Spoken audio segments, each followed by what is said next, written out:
সুপ্রিয় দর্শক, অনেক অনেক প্রীতি ও শুভেচ্ছা জানিয়ে শুরু করছি চ্যানেল আইয়ের ধারাবাহিক আয়োজন রাজধানী উন্নয়ন কর্তৃপক্ষ কর্তৃক নিবেদিত আজ এবং আগামীর রাজধানী ঢাকা। রাজধানী ঢাকা পরিকল্পিত, উন্নত ও টেকসই নগরী গঠন করার লক্ষ্যে সরকারের অন্যতম প্রতিষ্ঠান হিসাবে নিরলসভাবে কাজ করে যাচ্ছে, অন্যতম দায়িত্ব পালন করে যাচ্ছে। বিশেষ করে নগরের বিনির্মাণে, আধুনিক শহর গঠনে ডেভেলপার কোম্পানিগুলোর রয়েছে অনেক বেশি ভূমিকা। আজকে সেই হিসাবে আলোচনার বিষয় নির্ধারণ করা হয়েছে এই নগরকে উন্নত টেকসই নগরী হিসাবে গড়ে তুলতে ডেভেলপার কোম্পানিগুলোর ভূমিকা এবং একই সাথে ভবন নির্মাণে নির্মাতা প্রতিষ্ঠানের হয়রানি বা বিড়ম্বনা কী রয়েছে সেই সমস্ত বিষয়গুলো নিয়ে আজকে আমরা আলোচনা করব। আলোচনার জন্য আমাদের স্টুডিওতে উপস্থিত রয়েছেন ডেভেলপার কোম্পানির পক্ষ থেকে দি স্ট্রাকচারাল ইঞ্জিনিয়ার্স লিমিটেডের ব্যবস্থাপনা পরিচালক ইঞ্জিনিয়ার মোহাম্মদ আব্দুল আওয়াল। আমাদের সাথে আলোচক হিসেবে উপস্থিত রয়েছেন রাজধানী উন্নয়ন কর্তৃপক্ষের প্রধান পরিকল্পনাবিদ জনাব মোহাম্মদ আশরাফুল ইসলাম। আপনাদের দুইজনকে স্বাগত জানাচ্ছি। এখন আমরা আমাদের অতিথিদের সাথে আলোচনায় ফিরে আসি।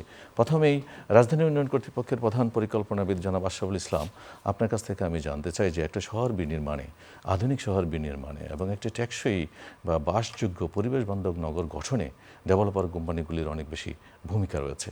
রাজধানী উন্নয়ন কর্তৃপক্ষ ডেভেলপার কোম্পানিগুলোর নিবন্ধনও দিয়ে থাকেন।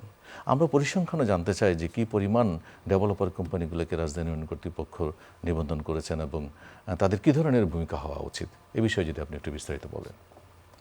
রিয়েল এস্টেট আইন অনুযায়ী যে কোনো উদ্যোক্তা প্রতিষ্ঠানকে ঢাকা শহরে বা বাংলাদেশের যে কোনো প্রান্তে কোনো ইমারত নির্মাণ করতে গেলে তাকে রাজধানী উন্নয়ন কর্তৃপক্ষ অথবা সংশ্লিষ্ট কর্তৃপক্ষের কাছে সেটা নিবন্ধন করতে হয়।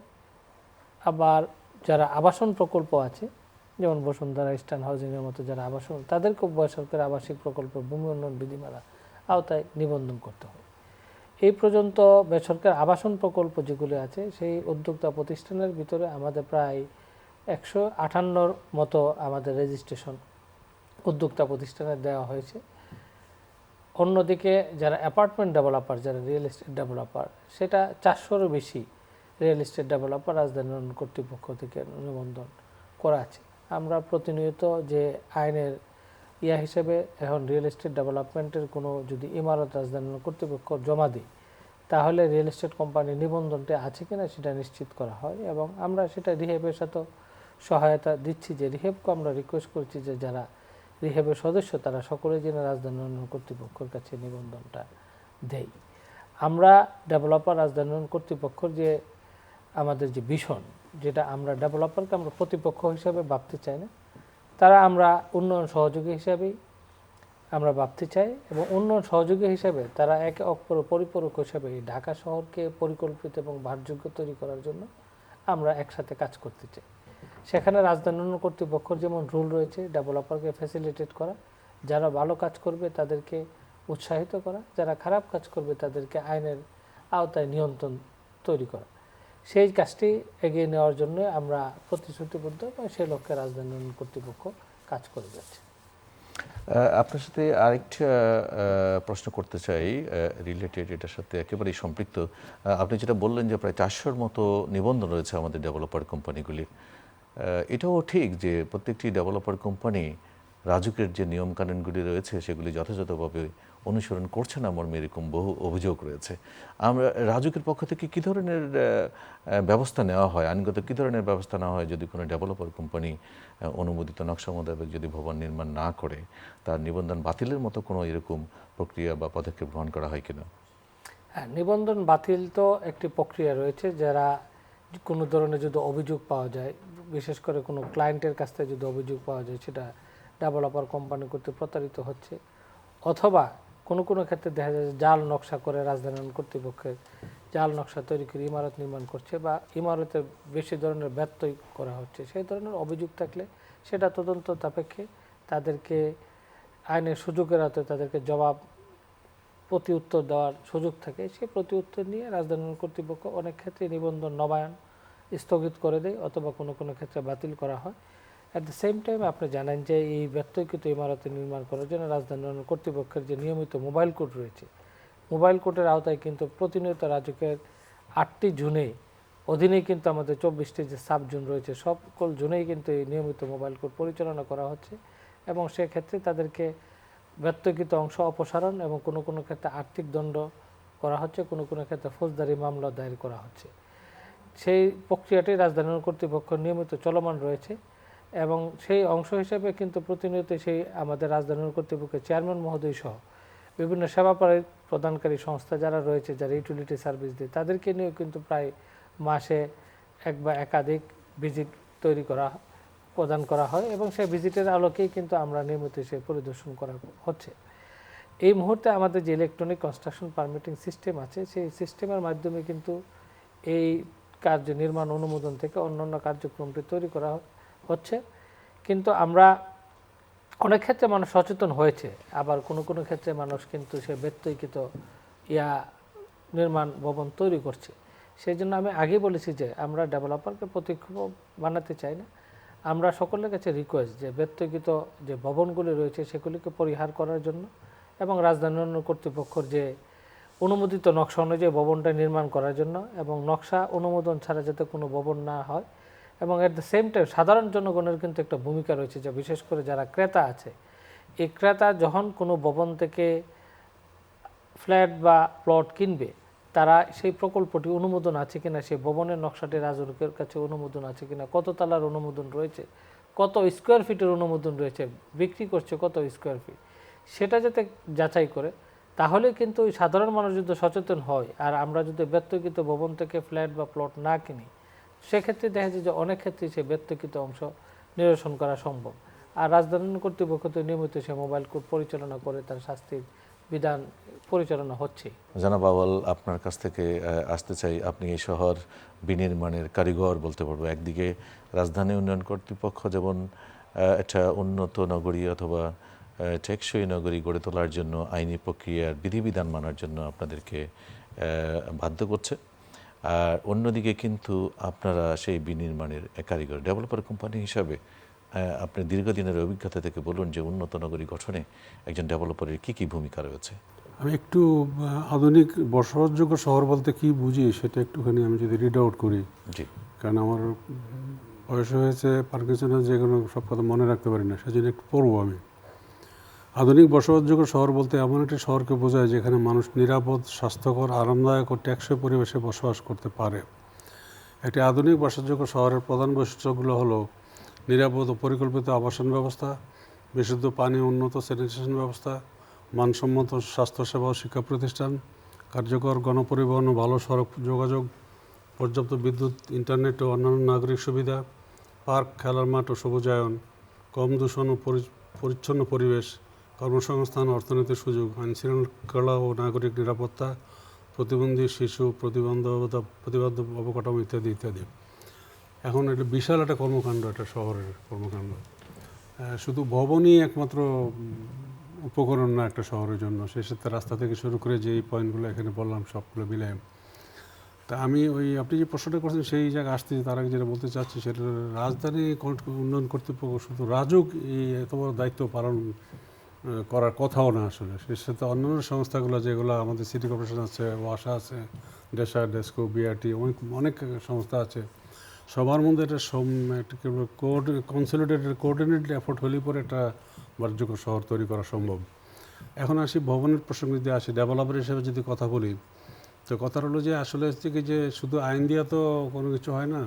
আইন মানার যে সংস্কৃতিটা, সেটা যতদিন পর্যন্ত আমরা মানতে না পারবো, সংস্কৃতিটা গড়ে নিতে ততদিন পর্যন্ত আশ্বাস যেগুলো বললেন এগুলো তো হতেই থাকবে। কারণ মানুষের স্বাভাবিক প্রবৃত্তি হচ্ছে আইন ভঙ্গ করা। এখন আইন একজন চোর চুরি করবে আর পুলিশ পাহারা দিবে, এটা তো হয় না আসলে। সুতরাং ওই জায়গা থেকে আইন মানার প্রবণতাটা আমরা কীভাবে ফিরে পাবো সেটা দেখার বিষয় আছে। তবে আইনের সঠিক প্রয়োগও খুব গুরুত্বপূর্ণ বিষয় এবং রেগুলার ভিত্তিতে। কারণ ঢাকা শহরে যেই পরিমাণ ভবন তৈরি হচ্ছে, রাজ্যের তো সেই পরিমাণ জনবল নাই, এটা তো পুরনো কথাই। স্বাভাবিকভাবে যে কজন ইন্সপেক্টর আছে, এই কজন ইন্সপেক্টরের পক্ষে ঢাকা শহরকে পাহারা দিয়ে রাখা সম্ভব না। সেক্ষেত্রে একদিকে যেমন আমাদের ডেভেলপারদের আইন মানার একটা মানসিকতা তৈরি হওয়া দরকার, দ্বিতীয়টা হলো যে যারা বাস করছি, আমরা বসবাস করি, তাদেরও এখানে একটা অবশ্যই ভূমিকা আছে অবশ্যই, যে সে মানতেছে কি মানতেছে না সেটা তো খালি চোখে দেখলেও বোঝা যায় কিছু না কিছু হলো। সেটা রাজুকে অবহিত করাও কিন্তু আসলে জনগণেরই দায়িত্ব এটা। কিন্তু দুর্ভাগ্য হলো যে অনেকেই মনে করে যে আবার কোন ঝামেলায় পড়ি, এই ঝামেলা পড়ার ভয়ে আর কেউ কিছু বলে না, যে যা বানায় বানাচ্ছে বানাক, আমার কি। এটা হলো মূল বিষয়টা। জি, বুঝতে পেরেছি। ডেফিনেটলি আপনার ডেভেলপার কোম্পানিগুলোর, বিশেষ করে আজকে যদিও আমরা যেটা বলছি যে উন্নত নগরী গঠনে ডেভেলপার কোম্পানিগুলোর ভূমিকা, আমরা আজকে ভবনের মধ্যেই থাকি। আপনি যে সমস্ত বিষয়গুলি বললেন বাসযোগ্যতার বিষয়ে, অন্যান্য প্যারামিটার, সেটা তো অবশ্যই নিশ্চিত করতে হবে বিভিন্ন সংস্থার মাধ্যমে। আরেকটা বিষয় আছে যে যেহেতু ভবন নির্মাণ করতে হলে এই ঢাকা মহানগরীর ভবনের নকশার অনুমোদন দিয়ে থাকে রাজধানী উন্নয়ন কর্তৃপক্ষ। ডেভেলপারদের কাছ থেকে প্রায় শোনা যায় যে ভবনের নকশার অনুমোদন প্রাপ্তিতে অনেক হয়রানি বা বিড়ম্বনার শিকার তাদের হয়েছে। আপনার অভিজ্ঞতা থেকে বলুন যে আসলে হয়রানি বা বিড়ম্বনাটা কী ধরনের হয়ে থাকে? আসলে এখানে সময়টা খুব গুরুত্বপূর্ণ বিষয়। কারণ আমরা যখন একটা প্রজেক্ট নেই, ল্যান্ডলর্ডের সাথে কথা বলি, একটা চুক্তিবদ্ধ হই, তার সময় হিসাবে নির্ধারণ করা থাকে যে এতদিনের মধ্যে প্রজেক্ট শেষ করে পাবো আমরা। কিন্তু অনেক সময় দেখা যায় যে বিভিন্ন জটিলতার কারণে এই আমরা সময় মতো প্ল্যান যে পাস করাটা, এই সময়ে একটা বিষয়টা ব্যাপার আসতেছে। কথাটা বলতে একটু বলতেই খারাপ লাগছে, শুনতে তো আরও খারাপ লাগবে। অনেকে মনে করেন বলে থাকেন রাজুকের ভবনের ইটও নাকি দুর্নীতিগ্রস্ত। এই যে এটা মানে অপবাদ, এটা থেকে রাজুকে বেরিয়ে আসতে হবে যেমন করে হোক। তার জন্য যা কিছু করা দরকার সবই করা দরকার আমি মনে করি। তাহলে জিনিসটা অনেকাংশেই এই যে সময় খাবো বা অন্য কিছু এগুলা থেকে আমরা বেরিয়ে যেতে পারবো। রাজধানী উন্নয়ন কর্তৃপক্ষ যতটুকু জেনেছি আরও সহজীকরণের জন্য তারা এখন অনলাইনই করেছে। অনলাইন যে সেবাটা দিয়ে যাচ্ছে সেখানে তো মানুষ আর সশরীরে কিন্তু প্রতিষ্ঠানে যাওয়ার কোনো প্রয়োজন হচ্ছে না। তো সেই ক্ষেত্রে কারোর সাথে যদি ইন্টারেকশন না হয়, অনলাইনে যদি সার্ভিসটা যথাযথভাবে পাওয়া যায় এবং নির্দিষ্ট সময় নির্ধারণ করে দেওয়া আছে, তাহলে সেই ক্ষেত্রে হয়রানি বা বিড়ম্বনার পয়েন্টটা কোন জায়গা থেকে আসতে পারে বলে আপনি মনে করেন? আসলে আবারও সে একই কথা, ম্যান বিহাইন্ড দ্য মেশিন। যতই আমরা যত কিছু করি, মানুষগুলো যদি আমরা কিছুটা সংশোধিত না হই, তাহলে আসলে কোনো সিস্টেমই কাজ করবে না। এটা হলো আমার অভিজ্ঞতা। শুধু রাজুকের জনাব ব্যাপারে আশরাফ, সব ক্ষেত্রেই। জনাব আউয়ালের কথা আপনি শুনছিলেন। আসলে এই ভবন নির্মাণের, বিশেষ করে আমরা ভবন বললে এখানে একটা বহুতল ভবনই বলতে হয়, যেহেতু আধুনিক নগরীর ভবনগুলি অনেক উঁচু হবে। বহুতল ভবন নির্মাণের ক্ষেত্রে অনুমোদনের যে প্রক্রিয়াটা রয়েছে বর্তমান বিধিমালায়, কি কি বিষয়গুলোকে স্পষ্টীকরণ করা হয়েছে, বা একজন সাধারণ মানুষ যদি জানতে চায় যে তার ভবন নকশার অনুমোদন নিতে গেলে কী ধরনের প্রক্রিয়া গ্রহণ করতে হবে, বিশেষ করে এখন যে ইলেকট্রনিক সিস্টেম রয়েছে, ইলেকট্রনিক কনস্ট্রাকশন পারমিটের ক্ষেত্রে? এর একটি ধাপ হলো যে আগে বহুতল ভবন নির্মাণ অনুমোদনের ক্ষেত্রে 10টিরও বেশি অধিক সংস্থার কাছ থেকে ছাড়পত্র গ্রহণ করতে হতো। সেই জিনিসটাকে কিন্তু হ্রাস করে এখন মাত্র বহুতল ভবন নির্মাণের ক্ষেত্রে 3টি সংস্থা, রাজুক, সিভিল এভিয়েশন এবং ফায়ার সার্ভিস। প্রযোজ্য ক্ষেত্রে ডিটিসিএ, যদি বড় ধরনের কমার্শিয়াল প্রজেক্ট হয় তাহলে সেক্ষেত্রে কিন্তু না। তো সেখানে কিন্তু অনেকটা দাব, যেটা এক একটি 10টি দপ্তর থেকে ছাড়পত্র নিতে 2 থেকে 3 বছর লেগে যেত, সেই জায়গাটা কিন্তু সহজীকরণ করা হয়েছে। উনি এটা নিজেও স্বীকার করবেন যে এটা। আরেকটি ধাপ হলো যে ইসিপিএস সিস্টেমে আমরা যে পিপলস ইন্টারাকশন, যে কাস্টমারের সাথে সেবা প্রদানকারী কোনো ইন্টারাকশন, সেই ইন্টারাকশন হ্রাস করার জন্য আমরা ইসিপিএস সিস্টেম চালু করেছি। যদিও সিস্টেমটা নতুন এবং অনেক ক্ষেত্রে অনেকের কাছে ইউজ টু না, সেক্ষেত্রে অনেক ক্ষেত্রে কিন্তু হয়। তা আমরা মনে করি যে সেই ধাপটা আস্তে আস্তে সহজীকরণ হবে এবং প্রফেশনাল যারা পৃথিবীর বহু দেশে, যে বিশেষ করে এই যে নকশা শ্রেণীর ক্ষেত্রে এক শ্রেণীর দালাল শ্রেণী তৈরি হতো। যেমন রাজধানী উন্নয়ন কর্তৃপক্ষ নিজে বলছে যে বিশেষ করে দুর্নীতি বা ইয়ার ক্ষেত্রে আমি সম্পূর্ণ অস্বীকার করব না, তবে কোনো কোনো ক্ষেত্রে, বেশিরভাগ ক্ষেত্রে কর্তৃপক্ষ দায়ী না হয়ে তার দায়ভার গ্রহণ করছে। এর মূলত প্রধান কারণ হলো যে একটি নকশা যদি দিতে হয় তার 90% কিন্তু দালাল নির্ভর হয়ে যায়, দালালদের কাছে নিয়ে যায়। দালালরা বিভিন্ন মানুষের কাছে নাম মাঙ্গিয়ে দেওয়া হয়। যেমন কিছুদিন আগে আমারই পরিচিত এক ভদ্রলোক, সে নকশার জন্য দিয়েছে একজন মানুষকে 2 লক্ষ টাকা।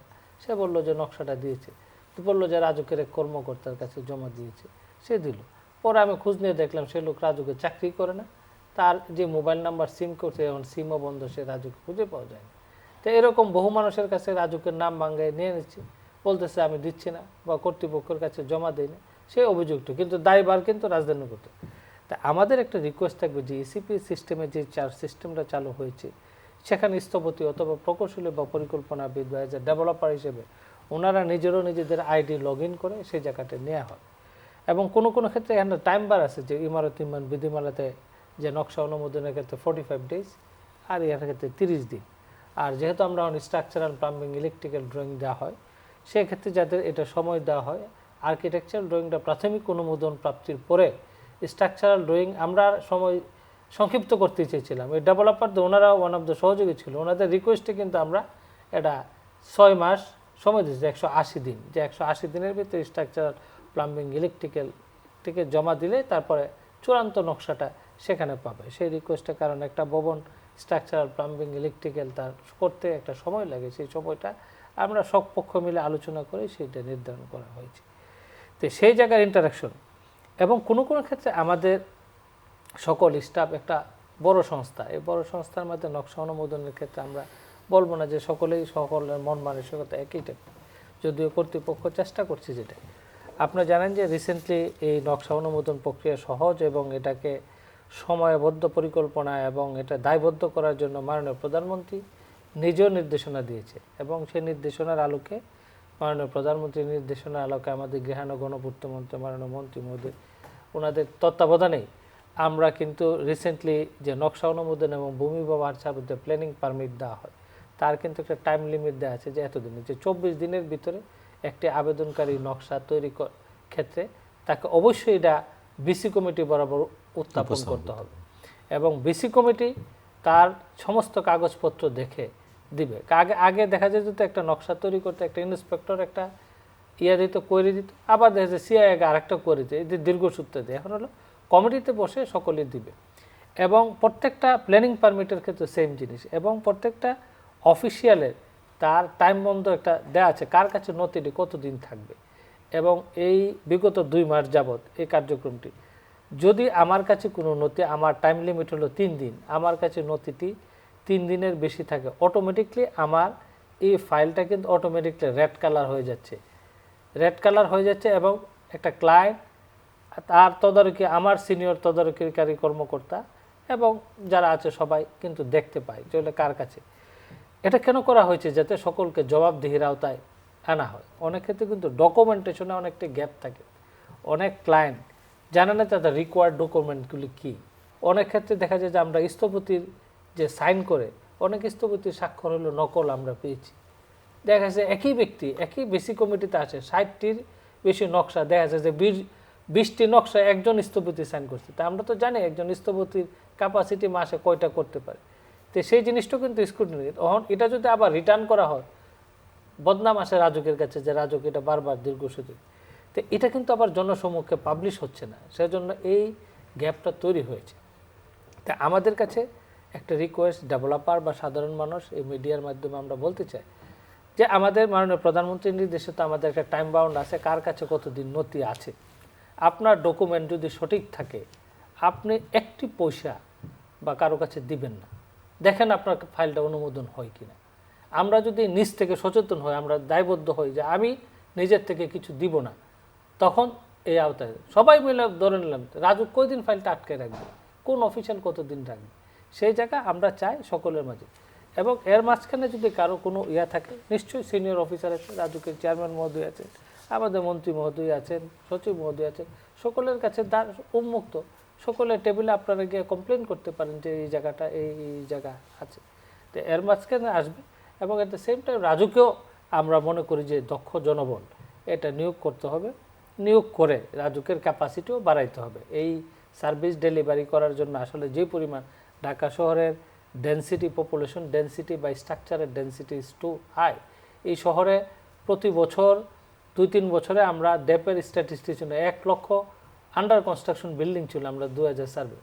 তো 1 লক্ষ আন্ডার কনস্ট্রাকশন বিল্ডিং যদি থাকে, কয়জন ইন্সপেক্টর, কয়জন সার্ভেয়ার, কয়জন অথরাইজ অফিসার গিয়া সেটা তদারকি করবো। আমার ইচ্ছাই যদি থাকে আমি ডেভিয়েশন করা, তাহলে আমি কতদিন আমি ডেভিয়েশন কন্ট্রোল করতে পারবো।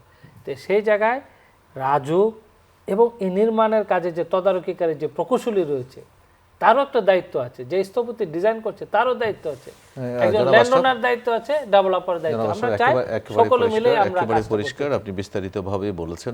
আমি জনাব আউয়াল আপনার কাছে আসতে চাই, সেটা হচ্ছে একইভাবে আপনি যখন বললেন যে প্রাতিষ্ঠানিক কিছু হয়রানি আপনারা হয়তো বা পেয়ে থাকেন, আমরা কিন্তু যারা আপনাদের কাছ থেকে ফ্ল্যাট ক্রয় করছেন তাদের কাছে অনেক অভিযোগ আমরা পেয়ে থাকি যে ডেভেলপার কোম্পানিগুলো ঠিকমতো তাদেরকে সেই সার্ভিস ডেলিভারি বলেন, অথবা তার প্রোডাক্টটা যে দেওয়ার কথা ছিল সেটা যথাসময়ে দিচ্ছেন না, অথবা তাদেরকে বিভিন্নভাবে হয়রানি করা হচ্ছে। এই বিষয়টা আমার মনে হয় যে ডেভেলপার কোম্পানি যারা রয়েছেন তাদের অনেকের ক্ষেত্রেই প্রযোজ্য, যে তাদের যারা ক্লায়েন্টগুলি রয়েছেন তাদেরকে সঠিক সময়ে এবং সঠিকভাবে তার প্রোডাক্টটা বুঝিয়ে দেওয়া হয় না। এই ব্যাপারে আপনার মতামত জানতে চাচ্ছি। কোনো ডেভেলপারই কোনো কাউকে ঠকাবে না, কি ল্যান্ডওনার, কি কাস্টমার, কি দেশ, কি আইন, কাউকে ঠকাবে না। এটাই ছিল মানে ইট ইজ দ্য প্রিন্সিপাল। এই প্রিন্সিপালের মধ্যে যদি আমরা আসতে পারি তাহলে তো আর কোনো সমস্যা থাকে না।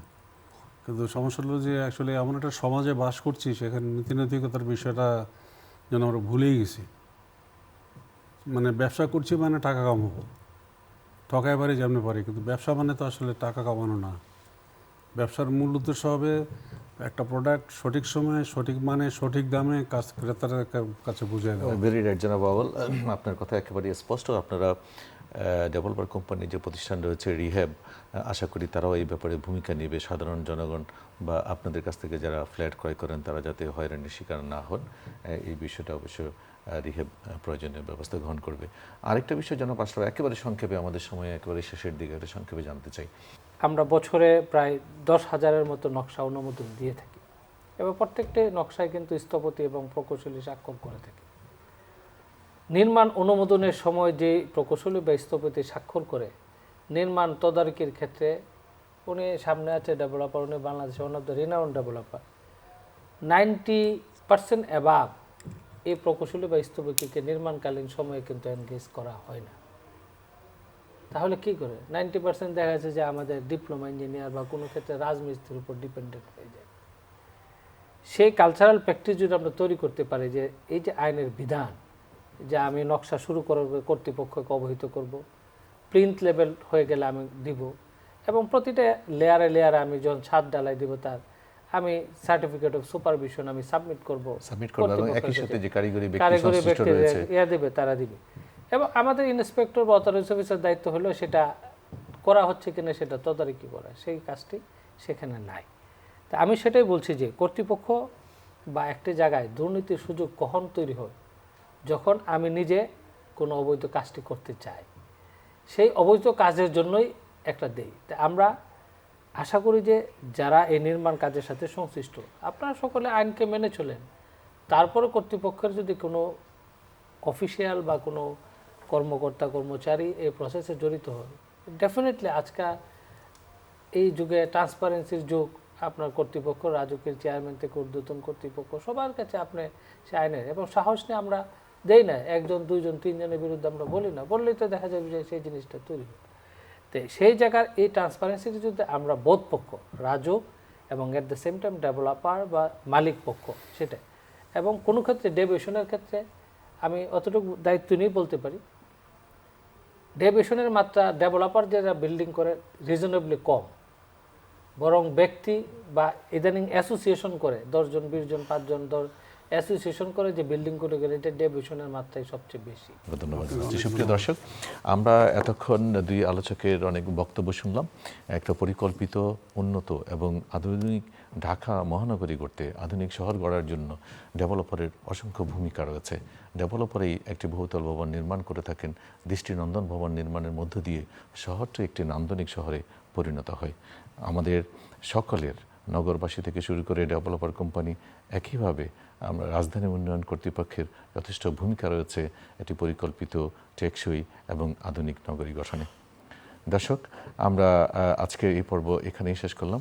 পরবর্তী পর্বে অন্য কোনো নতুন বিষয়ে নতুন অতিথির সাথে আবার দেখা হবে, একই সময়ে একই দিনে। আল্লাহ হাফিজ।